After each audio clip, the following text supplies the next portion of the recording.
Hey everybody, Chris here with IPD, and we're just going to do a quick off-the-cuff video about replacing your air filter in your P3 model, which will be your 3-liter and your 3.2 turbo and non-turbo cars.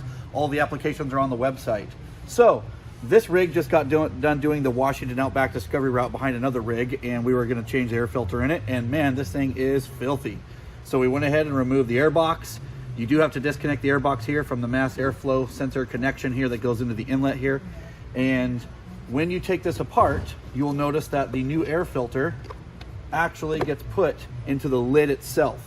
It's kind of cool. It's the exact same shape, super easy to replace.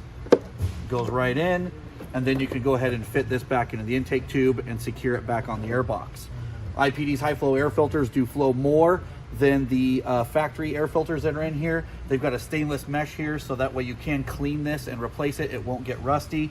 You do not want this to be wet when you put it inside the car. This is a dry air filter, so you can air it out, you can clean it, let it dry, and then put it back in your car, but it does not require any solvent or solution or any type of oil on these filters.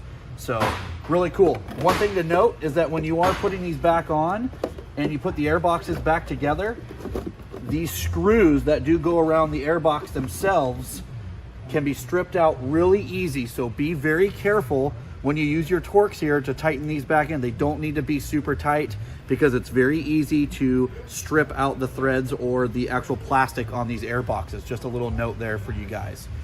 So hopefully you like it. We'll go from there. If you have any questions, give us a call at customer service or check out the website.